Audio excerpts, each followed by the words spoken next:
Hello, everyone. Welcome back to this week's episode of Mocktail Minutes. This is Bailey. And this is Brianna. This week, I made my own drink. I've seen people do these on TikTok, and they look so much prettier than mine. What is it? But I smashed up blueberries, Okay. and then I did chia seeds, and then lemon juice, and I did like a true lime packet, and then water. So it tastes pretty good. It's refreshing, and you get some chia seeds in there, but it's not as pretty as theirs. Maybe I Oh, feel like like when it it's would like work better. muddled. Yeah. Yeah.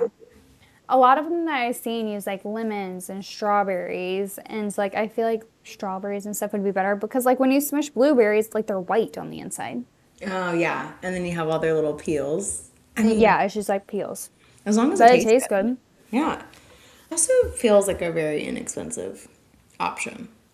I'm doing the grape Ultima again. I got a big packet off Amazon. I don't know why I'm so into grape right now, but And we used to hate on it so much. I kind of Oh, I like just got my Just Ingredients package yesterday from their electrolyte sale, and I got two of their new ones, and I'm gonna try their pre-workout. We'll see. I haven't tried a pre-workout in so long. I should do it. I don't really necessarily need it, but I'm just like curious. I've tried a few pre-workouts in high school, and I hated the itchy, jittery Yeah. feeling, so I never used them. Yeah. But today we are going to talk about a very common question again that we get all the time. And it's, do I need a GLP-1? Because medications, they are not new. They have been around. They gained popularity, I don't know, probably like 3 or 4 years ago, I would say. Yeah. I'd say less than 5 for sure. Yeah. Yeah. So they're not new. They are older than 5 years. They just have become more popular in their use for weight loss. So with that comes a lot of questions when you are a weight loss dietitian with, should I use a GLP-1? Do I need a GLP-1? Is this for me? So today we're going to address that question for you. Yeah. And I think, like we were talking before we got on, I think I get this question almost every day that I work is, am I a person who should be on it? Am I a good candidate? So if you guys don't know what a GLP-1 is right now, I don't want to I say would say a lot of people have heard of it, yeah. but you may not know what exactly it does. Because I think the biggest thing why people are asking is because they're fed up with not losing weight. They're fed up with being stuck. And they're like, everyone else is just doing this and is dropping weight. I kind of want that. That kind of sounds cool. Yeah.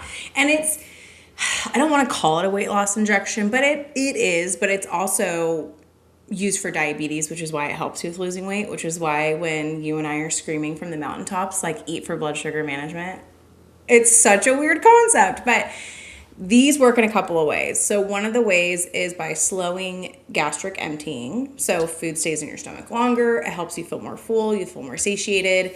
It can reduce appetite. So reduces cravings, makes you less hungry. You don't have to eat as big as portions. It improves your insulin sensitivity. So your body becomes more efficient at processing sugar, which is helpful because then you have less insulin floating around, which is interesting because it makes you make more insulin, but that's a weird mechanism. And then it helps to stabilize your blood sugar. So it helps to prevent like energy crashes that can trigger overeating, that sort of thing. So there's a couple of ways that it's working. And I feel like that's important to know because I have told so many people how they work when they're like, oh, no one ever told me. That's cool. Yeah, a lot of times I feel like it's like, oh, it's that magic wand we've been wanting. But in reality, it really isn't. It's not just this magic fix. And if you view it as that and you don't use it how it's supposed to be used, because it's supposed to be used with lifestyle modifications along with it. When you don't have the lifestyle modifications with it, that is when people are like, oh my gosh, I gained the weight back. Oh my gosh, I have no butt. Oh my gosh, I'm losing my hair. I can't digest my food well. I can hardly eat. All these things come into play when no one teaches you how to properly use it. So there are specific qualifications for can you be prescribed a GLP-1. However, if you find like a med spa or wellness spa, there are people that can still get it without meeting these qualifications. This is like if you want it to go through insurance or be prescribed by your doctor, there are typically qualifications that you have to meet. Now, I mean, there are also times where there's not a lot of questions being asked at appointments, and they're like, here, you're overweight, you're obese, here, try this for a month and see what happens, see you later. Yeah. that is what's really frustrating as a weight loss dietitian, because we're not giving people the support they need. I've actually just created a new limb of my business to be a GLP-1 support partner, because when these GLP-1s became more popular at first, I was like, huh, this is so annoying. Yeah. That's what it was. And I was like, dang, another person on a GLP-1. And when I started looking into it more and researching more, I've really changed my brain around to be and really recognize like what was the actual annoying part. It wasn't that people were on a GLP-1. It's more that people were on a GLP-1 and not properly supported or not taught how to properly use the medication. Yeah. Because to like qualify to be on a GLP-1, there are BMI requirements. So primary eligibility usually requires a BMI over 30, so this is when you're classified as obese, or a BMI over 27 with at least one weight-related health condition. So your BMI is calculated just with your height and weight, but it's important to remember that BMI also doesn't tell the whole story about your health. Healthcare providers consider multiple factors beyond just this number. So if your BMI is between like 27, 29.9, you may still qualify for GLP-1 medications if you have type 2 diabetes, prediabetes, high blood pressure, high cholesterol, sleep apnea, cardiovascular disease, metabolic syndrome, insulin resistance. These conditions are often interconnected with weight, and GLP-1 for weight loss can help address just multiple health concerns simultaneously. So those are a few things that can initially qualify you. And it's good to note that even if you meet these qualifications, it doesn't mean that your insurance is going to be okay with approving it. So insurance kind of does what it wants, and there's a lot of people's insurance who will say like, oh, well, have you tried metformin for X amount of months? Have you tried insulin for X amount of months? So it's not as easy as it seems, which is why I think so many people just skip the insurance route and they go to med spas. But again, unless you're working with like a healthcare practitioner, there's so much like gray area. And I would say that would be something to seriously consider before jumping on it, is like, who am I working under? And are they offering support? Like someone to teach me how to use it, how it works, how to adjust my lifestyle. Yes, and even I've seen insurance, like they want to see that you have tried other approaches before too. And what's hard is, because we talk about this all the time, is so many people are already under eating. Yeah. So then we're telling them to eat less. And so then we're just putting their body at more metabolic damage. And then so we're going to do a part 2 of this, of who does not need a GLP-1 right now. And part of that is if you are under eating, because we already know that is a foundational problem. Yeah. Now, I have reverse dieted people who are on a GLP-1. It is a lot harder. I'm not going to lie, because you're already struggling getting enough food in, and then you put it on something that makes your appetite even more suppressed. It's going to be harder. Yeah. So some insurance do require that you have to show previous weight loss attempts through diet and exercise, and just have a history of it to show you've tried other routes. Now you need medical intervention. And a fun fact about dietitians, we're the ones legally able to provide medical nutrition therapy. Yeah. Like that's what we do. The big thing of being a dietitian. Like, we legally can do that. Which is important, because we understand more than just like, oh, macros, increase your protein, decrease your carbs, or like you could be someone with a couple of these, different diagnoses like hypertension, or you do have obesity or like chronic kidney disease or something like that. That's very common. Unless someone knows how to take all of those things and figure out the best plan for you, you could be taking advice that's more harmful than good. And I've seen that a lot, because usually with a lot of people who qualify at least to get a GLP-1, you have other things going on. Also, your insurance doesn't care about a nutrition coach, which your insurance might be more likely to continue allowing this if you are working with a dietitian. I have seen that as well, because you're getting support. And that's another not qualification, but it helps get covered by insurances, showing commitment to lifestyle changes. So GLP-1 eligibility can also require that you show that you're ready to make diet and exercise changes all along with the medication, because again, that's how it's meant to be used. It's not meant to, let's just keep doing what we're doing and not change anything. And there's some situations, yes, that's appropriate, but that's a whole different conversation. Yeah. But if what you're doing right now is grabbing fast food for lunch, we are not exercising, we're skipping breakfast, doing all these things, having binging episodes, then it's like, okay, things need to change with utilizing a GLP-1. Yeah. No, GLP-1 is not for someone who just doesn't want to work out and doesn't want to put effort or energy into what they eat, in my opinion. Yes. I feel like and obviously... It's almost harder Yes. when you're on a GLP-1 if you're using it correctly. And this is what I tell people all the time. And it's often the people who I know will put in the work who are most scared to start it, because they're like, I don't want the easy way out. And that's what really sucks about these GLP-1s, is just the stigma around it's the easy way out. So then people who truly need it, a lot of them are nervous to do it because they don't want that, oh, she's just on Ozempic type of thing. Yeah, they don't, because if you're someone who's been trying to lose weight for a long time, it feels like the easy way out, and you just don't want people being like, oh yeah, you're lazy. Like, oh, that. And most of the people that I have working on it are people who are actually good candidates for a GLP-1. Like, they've done the foundational work. They have, some sort of biological reason why weight loss is harder for them, because that is a thing, right? Like, especially if you have these metabolic conditions, weight loss is going to be harder regardless if you are doing all the things right. It's like, while everyone else is hiking with nothing on their back, you're hiking with like a 60-pound pack. Okay, like everybody needs to be doing the same thing, but it is harder for you to get where you're wanting to go. So I would say the people who should be on it, or who are the best candidates, because you can have all these issues and not be on it. Like, you don't have to be on it. But anyone that has the metabolic conditions that we talked about, anyone who has been trying to lose weight, I would say for at least a good year. Like, you have done foundational work for a good year. You're eating appropriately. You have good habits. You're making your meals at home. You're monitoring sleep. You're strength training, your steps, your all this. Give it a good year. And then if you're a stalemate, maybe you're ready to bring in another tool online.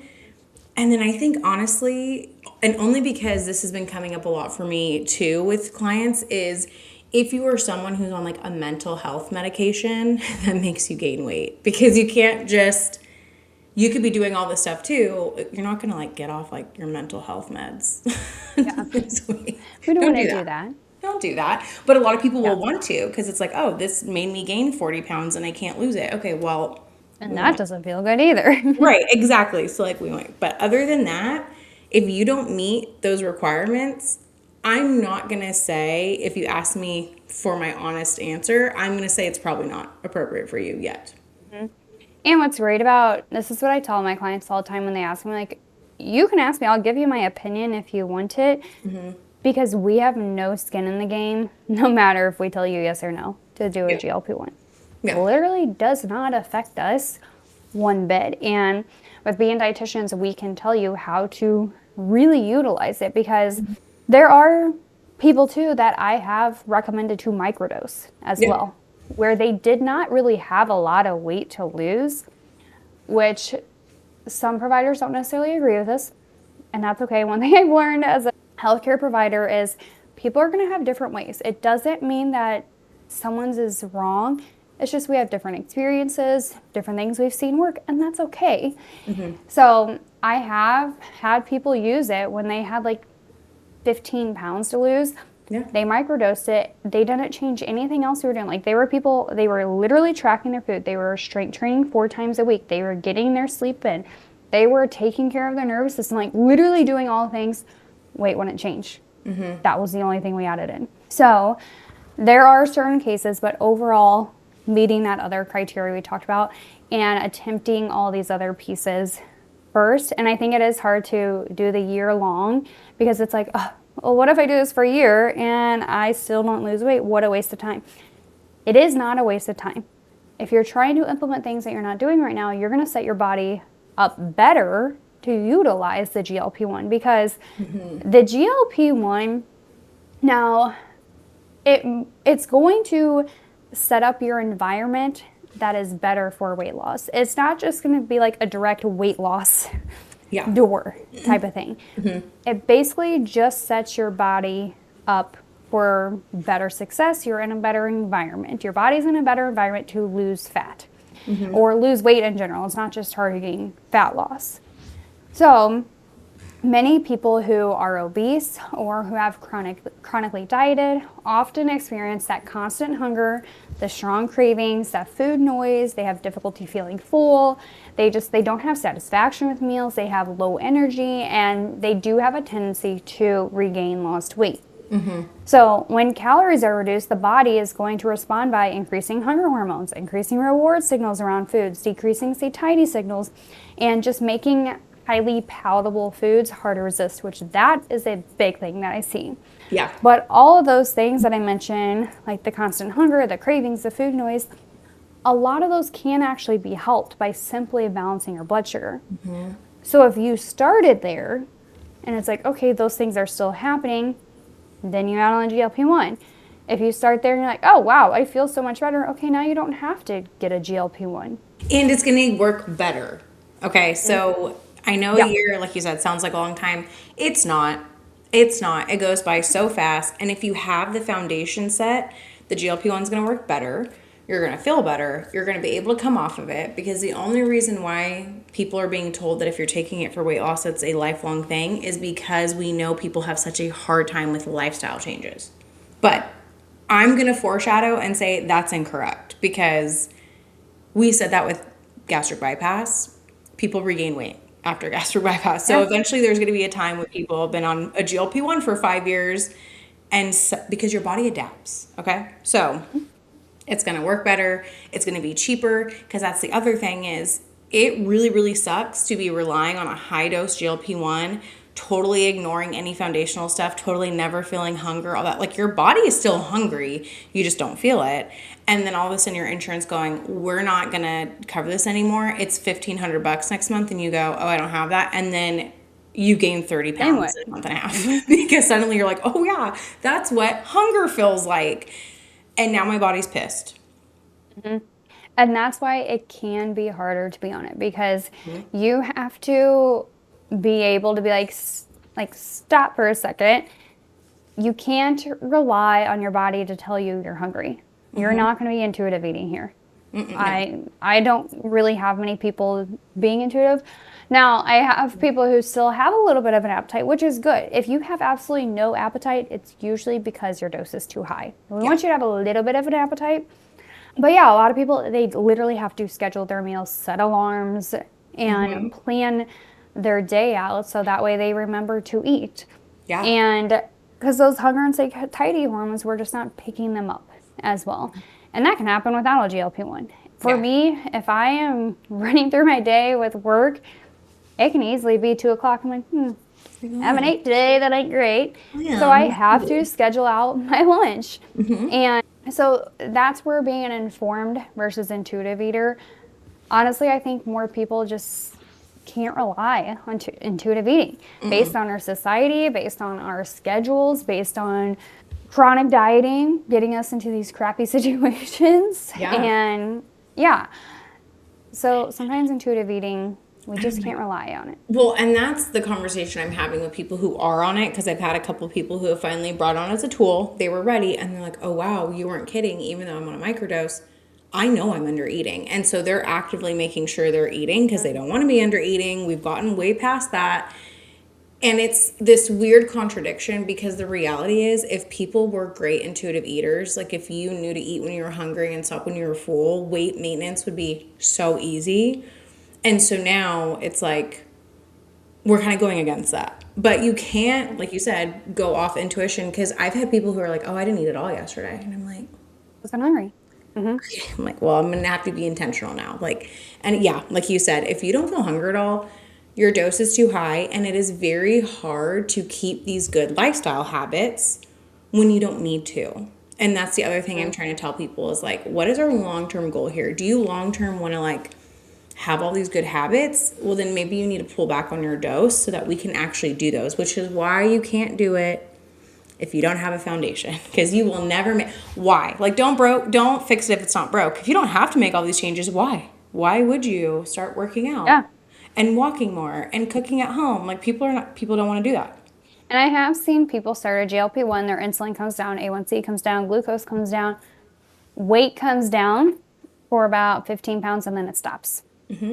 So if you don't have, you have to do the pieces with it. Otherwise, you're going to be stuck. And that's why many people plateau at like month 6. Yeah. Usually it's around month 6. They plateau because they don't have that foundation. Now they got metabolic adaptations happening and everything kind of slows down. And as I feel like we're kind of conditioned with the GLP-1 to be like, oh, I stopped losing weight. I need a higher dose.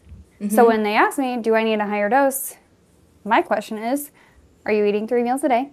Are you eating at least 100 grams of protein? Most adults are going to eat more than that.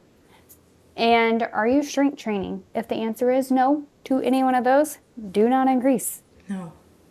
Don't recommend it. Yeah. Are you eating fiber, an appropriate amount of fiber? Are you monitoring alcohol? Are you sleeping? Are you walking more than 2,000 steps a day? If all of that is a no, absolutely not. We're not going to go up. Now, there's people who are going to do it, and us as practitioners, we support them where they're at, but it never really turns out well. Yeah. Yeah, because we truly don't have anything to do with the dosing. We are not going to adjust your dose.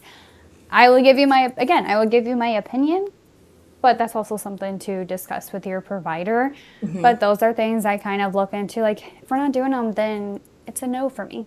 Yeah. Sorry. I don't. And then you're going to do what you do, and that's what we're here for. But in a lot of diets, they don't fail because people don't know what to do. People know they're supposed to eat protein. People know they're supposed to eat fruits and vegetables and go to the gym and lift weights. Oftentimes, we don't know the why. We don't know how much we need to do. We don't know what's actually needed for our bodies and for our goals. But when we are trying to white knuckle our way through weight loss, hunger is going to eventually win. Yep. Cravings are going to eventually win. Fatigue is going to build up. That motivation you had when you started 2 weeks ago, by week 3, it's pretty much gone. And now you have to rely on your commitments and just deciding to be committed and consistent. It's merely a choice. We do not wake up every day being like, yes, I can't wait to wake up at 5 a.m. to go work out. Like, you feel good afterwards. Right. But you don't want to do it. Yeah, I would love to just lay down for an extra hour because it's so nice and cuddly in my warm bed. But I also like getting up and getting my day started and feeling so much more productive and not falling asleep halfway through work when I got things to do. Yeah. And I think that's the big issue is we've kind of just told ourselves, like, you don't have to do that. Like, you don't have to do it because it doesn't feel good. You don't have time to cook. You don't have time to grocery shop. You don't have time to work out. There's just no time. We don't have to do it, which is such a weird, like, thought process. It needs to be one of these things where it's like, this is just something I do because I need it to, like, live, Yes. I mean, you don't have time to cook. You absolutely need to make time to cook. I mean, you don't have to be a gourmet chef, but, like, you have to make time to do something. And that's why, this is why I teach, like, body intelligence in my course, because I think we've leaned a little too far into the soft girl era of, like, it doesn't feel good, I'm not going to do it, where it's like, if you are actually, like, if you're eating, if you did get some good sleep, maybe like decent sleep, if you're hydrating, like, if you're taking care of the bare necessities, and if you wake up and you're like, I mean, I'm a little groggy, I would still work out. It's not like you're laying in a hospital bed and deciding, like, yeah, we're not going to go get a workout in on that day or probably the next day. But being able to really understand your body, I think, is super important. And that's what I call the body intelligence of just, what does my body actually feel like? Is it going to be more helpful or more harmful? Am I a little sore because I haven't worked out in 2 months? That's normal. Being able to understand your body is super imperative, and that doesn't go away with the GLP-1 either, because GLP-1s do not just build your muscle for you. They do not just improve your fitness. They do not teach nutrition habits or make sure you're getting your protein in, or prevent muscle loss, or solve emotional eating, which that's a huge one. Like, we can't just outshot our emotional eating habits. We have to identify that emotional eating habit. And that's where some people are like, I'm still overeating. I'm like, Yeah. it's not a GLP-1 problem. It's we are stressed. We are not eating throughout the day. That's why you're having cravings. Your response to a stressful day is go grab an ice cream every night. Yeah. Yeah. Which is not helping. No. And I think I like the soft girl era. Or the like instant gratification. Like, it doesn't feel good right now, so I'm not going to do it. Like, you need to look at like what's going to make me feel good later.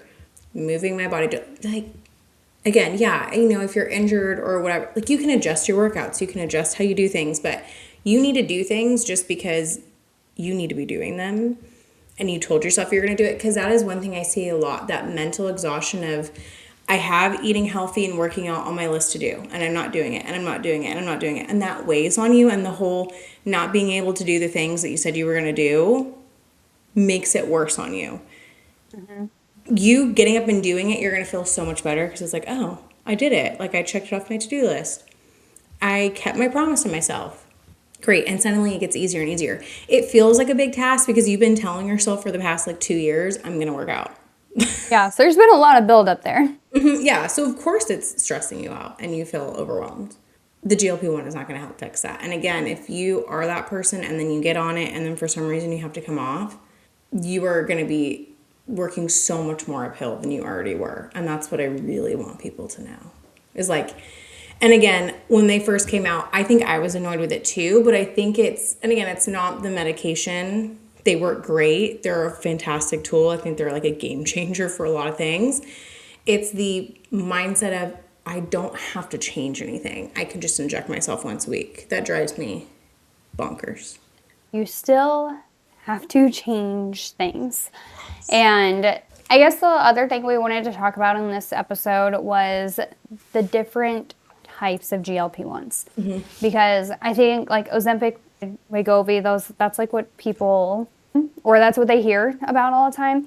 So just to clarify, when we talk about GLP-1s, we are often lumping all these different medications together. In reality, there are two major categories. We have traditional just GLP-1 receptor agonists, so these mimic the natural GLP-1 hormone. We also have dual agonists. These activate GLP-1 plus a hormone pathway, which can produce greater weight loss. So the most commonly ones, so we have Ozempic, and then the active ingredient is semaglutide. So this is approved for type 2 diabetes. It's been seen to help reduce cardiovascular risk, and it has some kidney protection in some people with diabetes and chronic kidney disease. So Ozempic is not FDA approved specifically for weight loss. Many people lose weight on it because the appetite decreasing, but prescribing it solely for obesity is more of an off-label use here.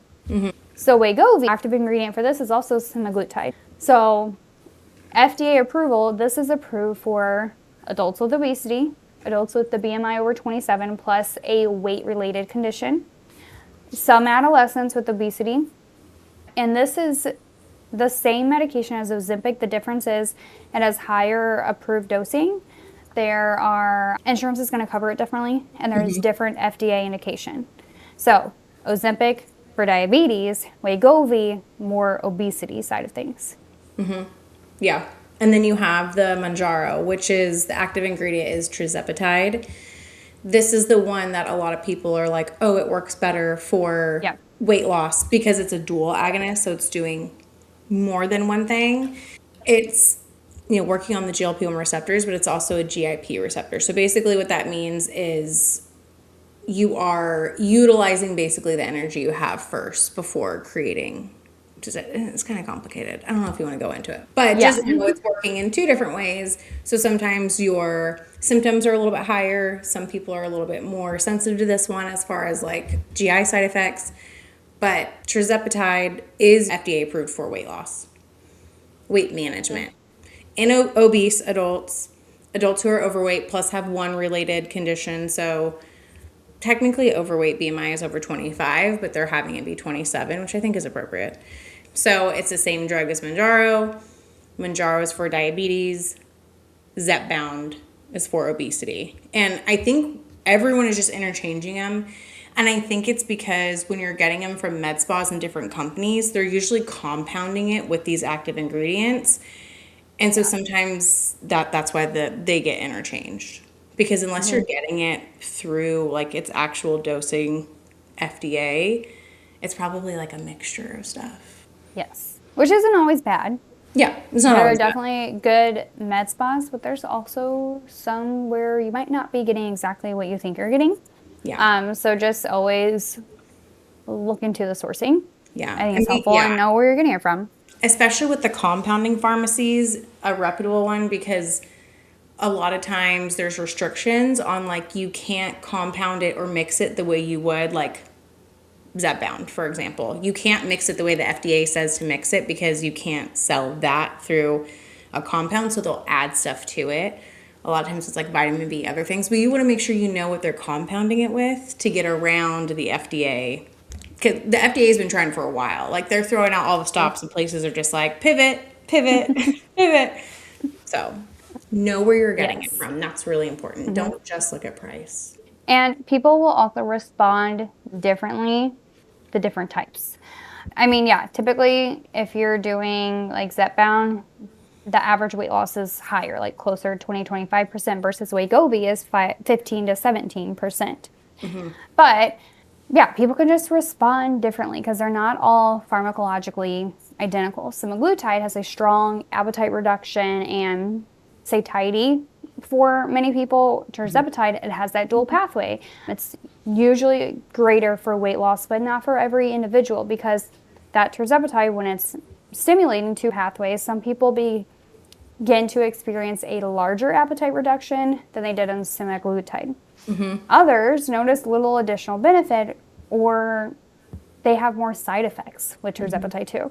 Yeah. So the body can just kind of see the drug differently. The drugs can differ in absorption, distribution, their half-life, their concentration over time. So when we look at like semaglutide and tirzepatide, they do not produce the same concentration curve in the body. So some people feel a strong appetite suppression for several days and then a noticeable like wear-off effect. Some have more stable suppression throughout the week. Some have nausea that peaks at certain concentrations. These differences can occur even when average weight loss looks similar on paper. And sometimes you don't really get to decide which one you want to be on because your insurance is going to say, we cover this. That too. And what I'm seeing is like half insurances will be like, we're doing tirzepatide, the other half semaglutide, and then they'll like switch. So they're just deciding who's going to like cover what. So a lot of times people will switch and they'll kind of freak out like, is this still going to work? Maybe you'll have better results. Maybe you won't have as good as results. But also doing all that foundational stuff too is going to be a big driver of the results that you have. Yes. Next week, we're going to dive more into who does not need a GLP-1 and why you, in our opinions, you would not be good candidates. Again, this episode was not to tell you to go tell your doctor to give you a GLP-1. This is just for informational purposes only. Just if you have this question as well, kind of our thoughts on it and how we walk through, should we recommend it, should we not? But yeah, we hope you found this helpful. I think also just to make the conversation more normal, because again, I feel like they're so taboo. That is tricky, and I think it is because the stigma around it of being the easy way out. People are all the time scared to tell me they're on a GLP-1. I'm like, okay, great. Like, if you're ordering it off the black market, maybe we should do that. Find a different place for you. But if you're someone who has been working on weight loss, you've been doing the things, you are considered obese or you're overweight with like weight-related conditions, yes, utilize this tool. But it's just that. It's that tool that we talk about. It's not the whole strategy. I also think if you're one of those people that's like, should I not be doing this? Or you're really questioning it, you're probably a decent. You're probably one who needs it. Yeah. And there's a couple Yes. people I've had where I'm like, honestly, based on like all your metabolic markers, all the stuff that you're doing that I know you're doing, I think it might be time to like talk about this. And even so, they're like, are you sure? Is this cheating? Should I be doing that? It's like, okay. you're probably a If good you're candidate. someone who your doctor's like, no, I don't think this would be good for you, and you're having to go get it off the black market because no one will give it to you, probably not a good candidate for it. Let's try There's a some other reason. things. But that's not necessarily true if, like, I have seen some doctors say they don't need it, like the microdosing parts, which is a whole nother conversation. That is This only because there's conversation, no microdosing, there's no yeah. standard microdosing. So a lot of doctors are like, I'm not even going to do it. Yep. Yeah. And that's a whole nother thing. This is mainly focused on if you are obese or overweight, then you might be a good candidate for a GLP-1 if you were implementing the lifestyle modifications with it. And if you have truly tried lifestyle modifications before doing it. Yeah. We hope this was helpful, and we will be back next week to discuss more on GLP-1s. Let us know what And to questions you have. maybe make some people a little bit annoyed when we tell them you're not a good candidate. Yes. But it's okay. It's out of Yes. And I did have someone tell me last week how she was like, you know, some of these episodes, I don't think they're going to pertain to me, but I listen to them anyways. And she's like, I always get something from it. So if you're like, I don't even know about, I've never questioned a GLP-1, like, please still listen next week because you're probably still going to take away some little nugget that's going to help you out. Yeah. Or help someone else that you know. Because everybody knows someone on a GLP-1 and be like, hey, did you know? Yes. YZ. Yeah. So. Yeah. We just feel like this is an important topic to cover because we do have so many questions on it. I'm sure everyone knows someone on a GLP-1, and I'm sure many people listening have considered doing it a GLP-1. Yeah. So Probably. we'll be back next week, and we'll talk to you guys soon. Bye.